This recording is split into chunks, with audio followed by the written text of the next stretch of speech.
Magandang gabi, ang pinakamalaking balitang ating tinutukan ngayon. Naisumite na ng Department of Budget and Management sa Kongreso ang proposed national budget para sa susunod na taon na umaabot sa 7.2 trillion pesos. Mas mataas ito ng 6% sa pambansang pondo ngayong taon at kabilang sa may pinakamataas na alokasyon ay ang Department of Public Works and Highways. Ang balitang A to Z ni Kim Salinas.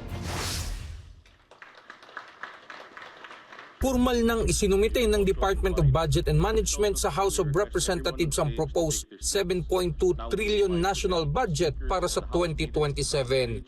Ayon kay Acting Budget Secretary Kim Robert De Leon, ang pambansang budget na ito ay may temang people-centered growth for an inclusive and resilient future. Our proposed national budget for fiscal year 2027 amounts to 7.2 trillion pesos.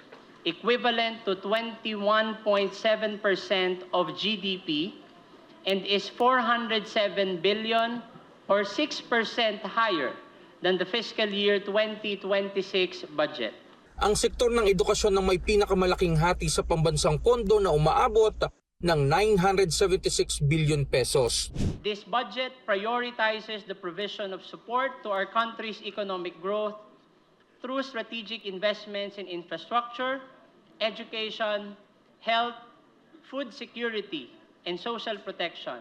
Sinundan ng Department of Public Works and Highways na may budget na 644 bilyong piso para sa mga proyektong pang-infrastruktura, pambansang kalsada at mga programang may kinalaman sa pampublikong gawaing bayan. Ang pangatlo ay sa Department of Health na may 353.8 bilyong pisong budget upang palakasin ang universal na pangangalagang pangkalusugan, operasyon ng mga pampublikong ospital at iba pang serbisyong medikal. Sumunod ang Interior and Local Government, National Defense, Transportation, Agriculture, Social Welfare, Higher Education at Judiciary. Anunsyo naman ni House Speaker Faustino Boji III, pananatilihin din natin bukas at transparent ang proseso. Sa bagong Kongreso, masusi nating susuriin ang bawat bahagi ng panukala.